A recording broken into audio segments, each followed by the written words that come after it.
I'm Julie Kohler, host of the White Picket Fence podcast. If you've read the opinion section of any newspaper lately, you've probably come across think pieces, panicking about falling marriage rates. They make sweeping claims that getting married will make you happier, healthier, and wealthier. Some even say that getting married is a way to stick it to the elites. I'm not so sure about that. This season on White Picket Fence, we're examining the current marriage panic.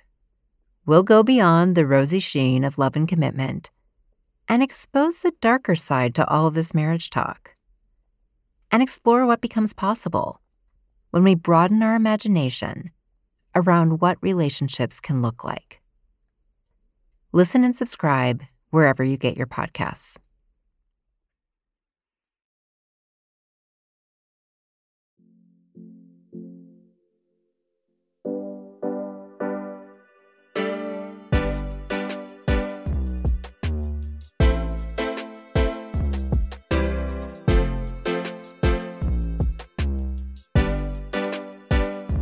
Welcome back, Brown Girls and Friends. Ashanti here. I'm your host for the Brown Girls Guide to Politics. I heard you all loud and clear.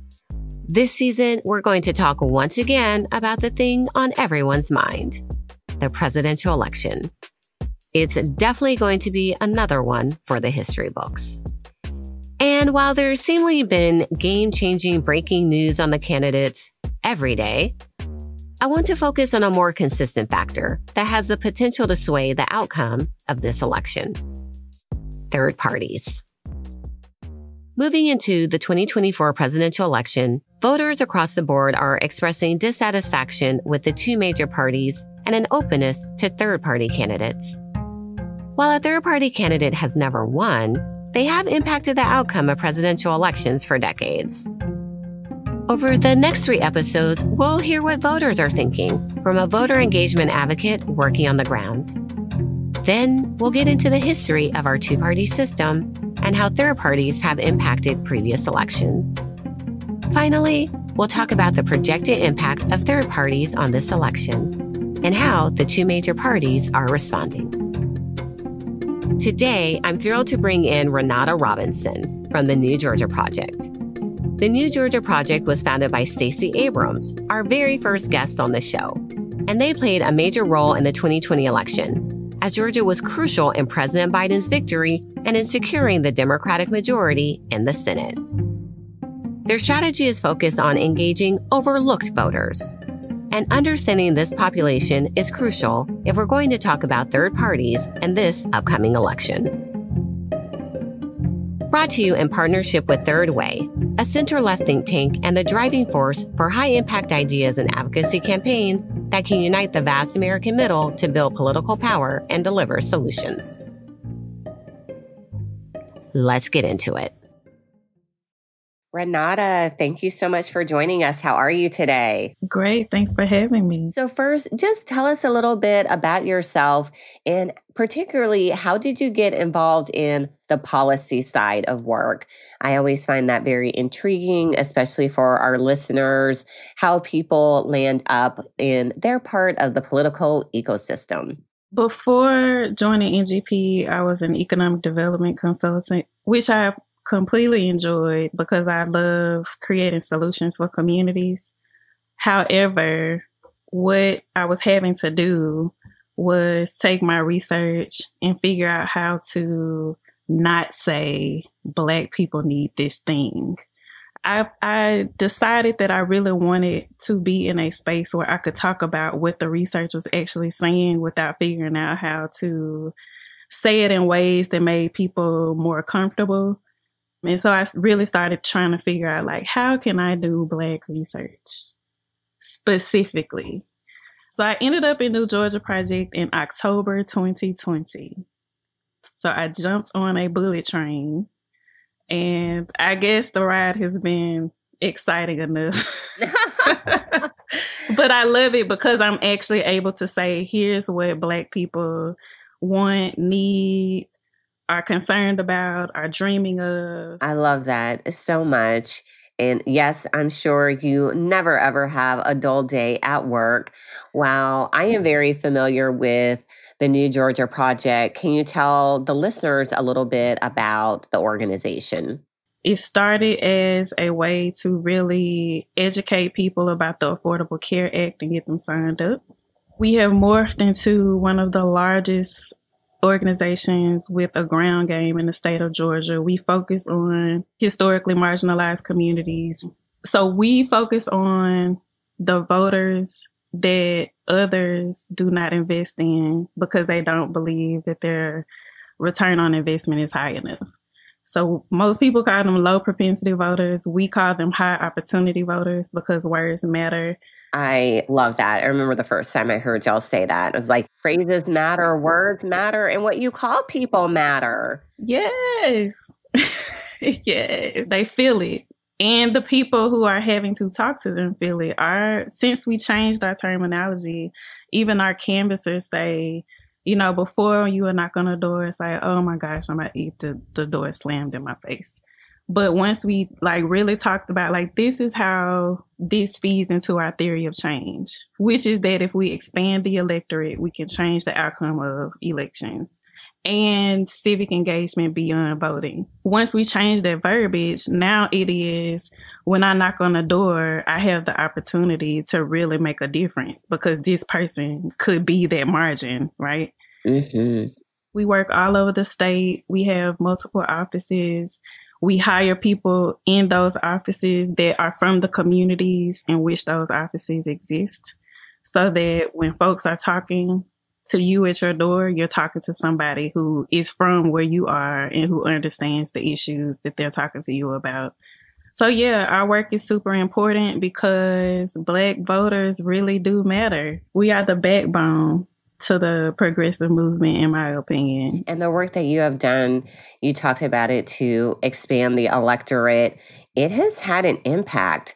So can you tell us in particular how the work that you all started led up to Georgia being the key-making state in 2020 in so many ways? And then even in the midterms after that, we know that so much of that really started with early investments that New Georgia Project made in the state of Georgia.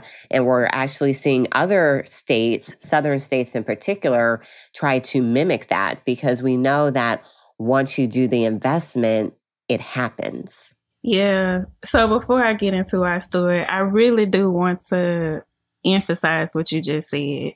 It is early, it is consistent, it is sustainable investment that makes the difference. 2020 was not a fluke. We had been doing the work. We had been in communities. We had been engaging voters over time. So what we did in 2020 wasn't because of work that we did in 2020. It was the work that we had done leading up to 2020 that came to fruition. One of the things that really makes our work special is that we don't have one single message frame that we say to every single Black voter, because we know that Black voters are not a monolith. And so we do very rich and intentional research to understand what folks want leading up to the runoffs. I kept seeing in all these polls that young Black Georgians in rural areas were just not having it. They weren't turning out. They weren't planning to. And so we conducted some focus groups to figure out what is going on. And so what they said to us was, these candidates sound great. Warnock and Ossoff sound great, but I won't trust them until they actually are in the role doing the job. So I asked them about the issues that I cared about. They cared about those stimulus checks. They cared about what was going on with racial justice in this country at that time. So they were worried about incidents like the George Floyd murder. And so what we did was we leaned into those issues. And it has worked time and again since then. Focusing on candidates alone is not it. We have to connect the dots between the election and the issues that actually impact people's daily lives. It is not about the transactional election.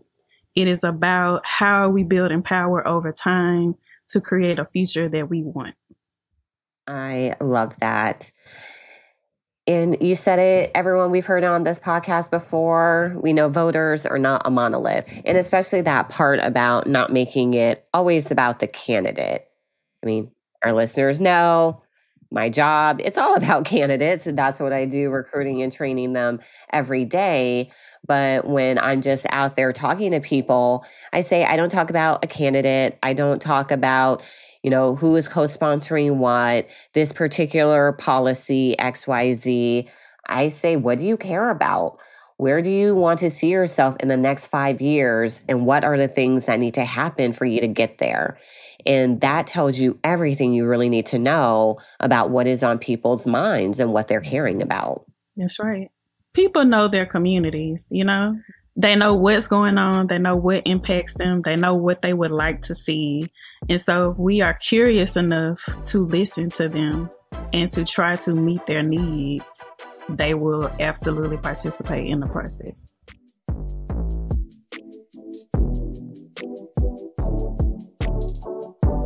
This crazy little election cycle that we have going on here, so much has changed since we saw the presidential race have a major shift. Tell us about, first of all, where were you when you found out?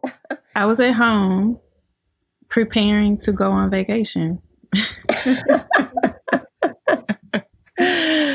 So my first thought was similar to the thoughts of a lot of Black voters, particularly Black women.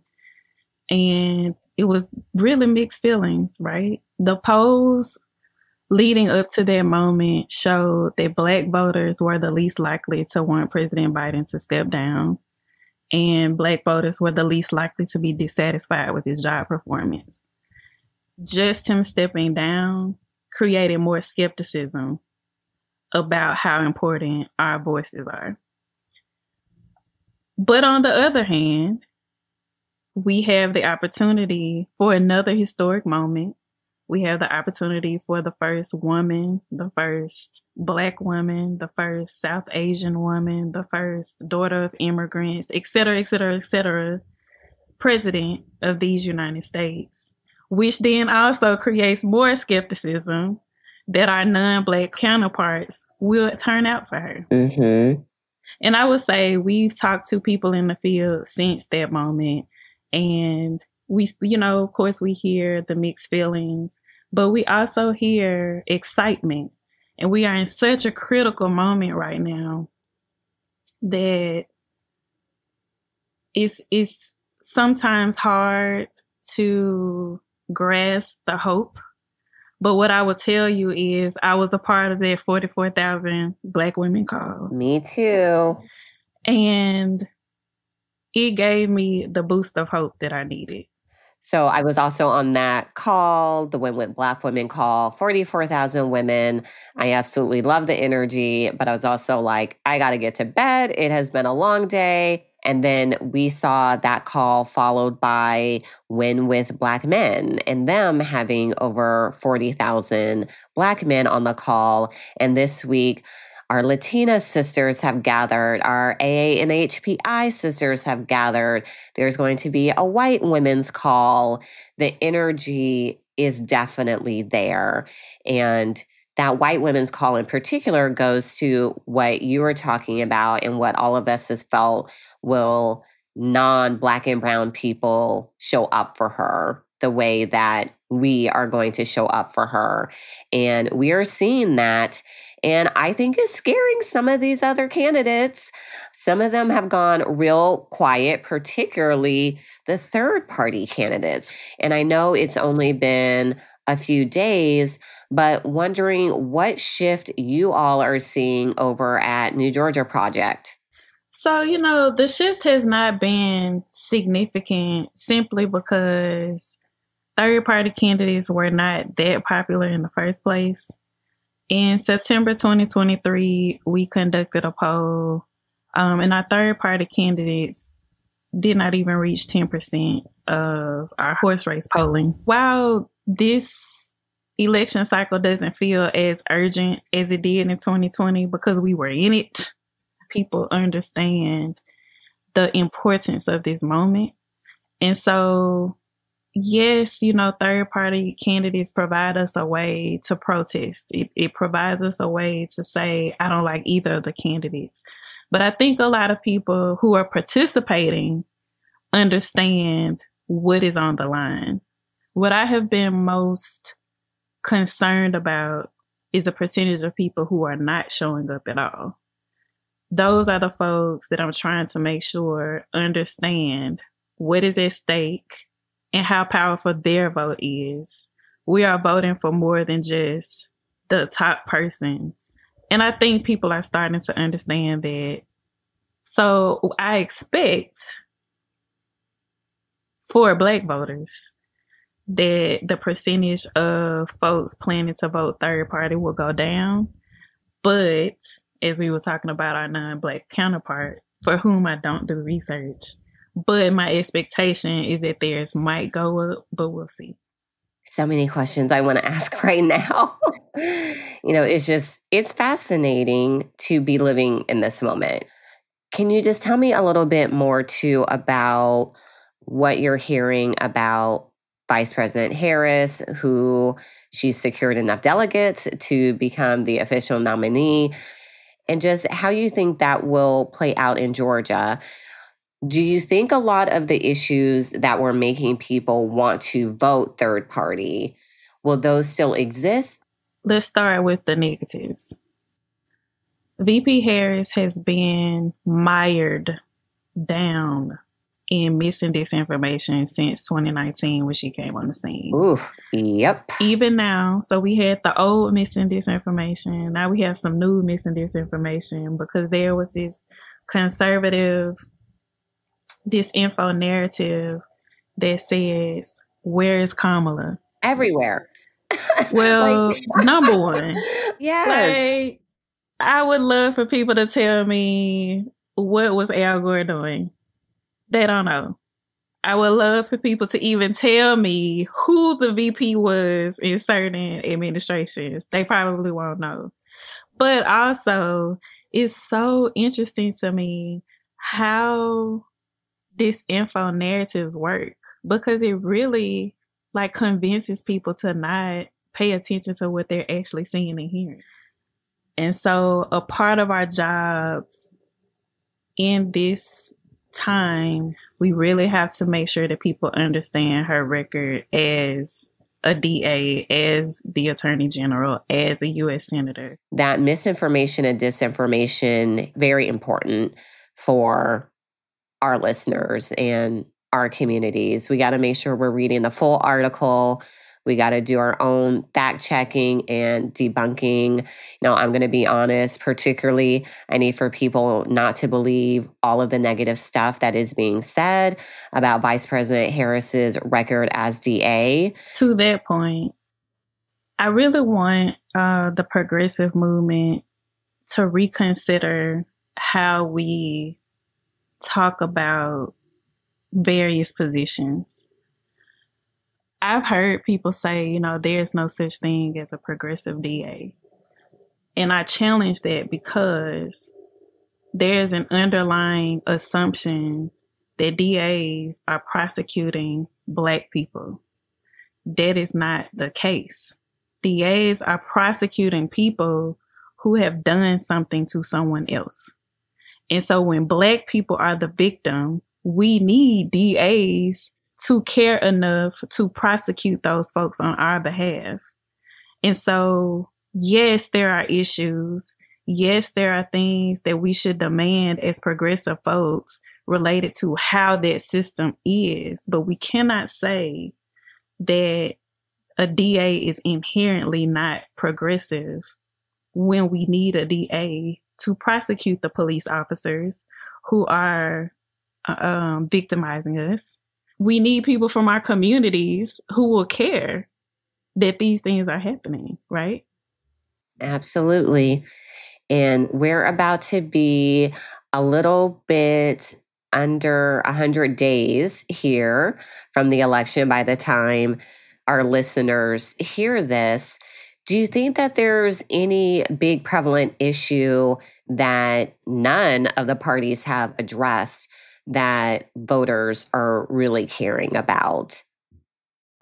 I'll start by saying, according to our polling and from what we hear at doors, the top issues for Black Georgians are, like I said before, cost of living and inflation, but also jobs and wages, access to health care, and community safety. And so part of the answer to your question is we have to draw the comparison. We have to create a place where people see that there is a clear choice that they have to make in November.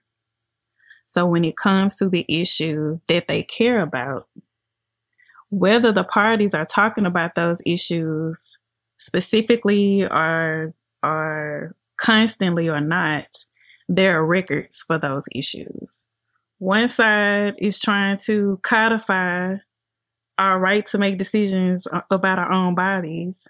One side is trying to make sure that people have access to affordable health care.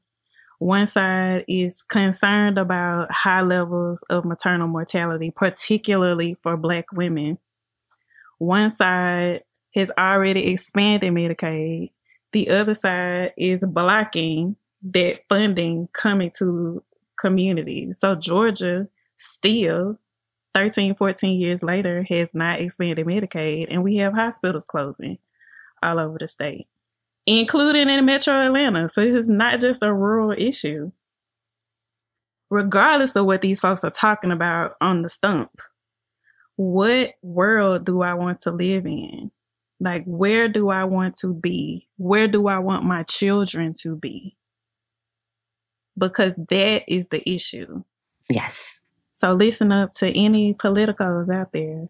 We have to make sure that we are making the voter the hero in the story. I want people to stop saying that enthusiasm is the same as turnout. It is not when it comes to Black people. Black people do not vote because they are enthusiastic. Black people vote because we have to. We know that the lives of our families are on the line. And so we don't have to be joyful about who the candidates are to show up for our families. We at New Georgia Project measure power perception, which actually is a good proxy for likelihood of turnout. The more powerful people feel that their vote is to change the issues that matter to them, the more likely they are to actually show up. And so one of the things that we are focused on is making sure that people feel as powerful as possible. Power, not enthusiasm. But also, we have to stop only talking to voters in the months leading up to a major election. We have to talk to voters year round. We have to connect the dots for them.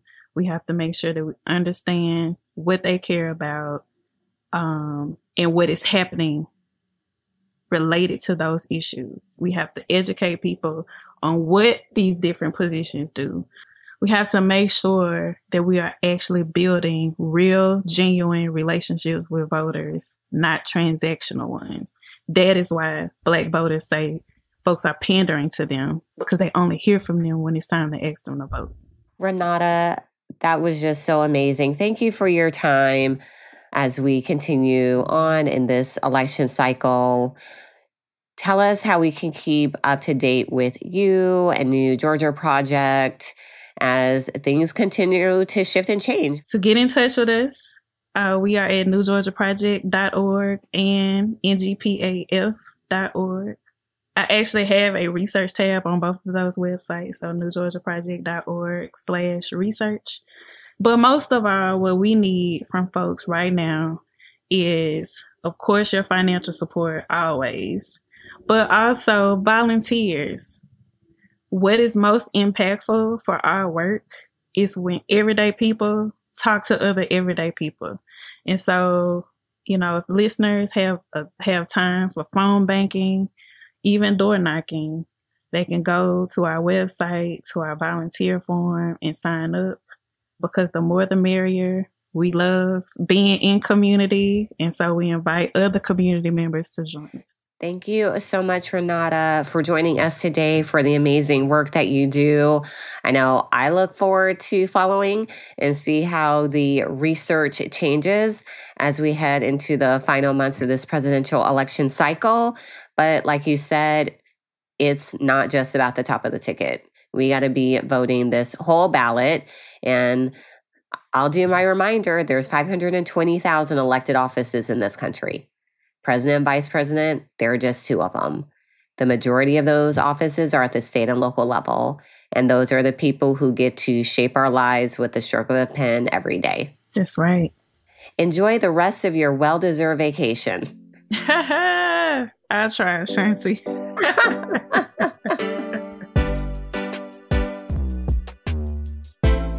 That was Ranada Robinson, the research director for the New Georgia Project, laying out the myths and disinformation that is contributing to folks considering third parties or staying home, and the arguments we can be making to refute these issues and return to making the voter the hero of the story. Join us next time as we take a look at how we ended up with a 2-party system in the U.S. Brought to you in partnership with Third Way, a center-left think tank and the driving force for high-impact ideas and advocacy campaigns that can unite the vast American middle to build political power and deliver solutions. Thank you so much to all of our listeners. Please take the time to rate and review wherever you listen to your podcast. It helps us so much. For more information on the Brown Girls Guide to Politics, check us out at thebgguide.com and on Facebook, Instagram, and X at The BG Guide. This show is produced by Wonder Media Network. You can find them at wondermedianetwork.com.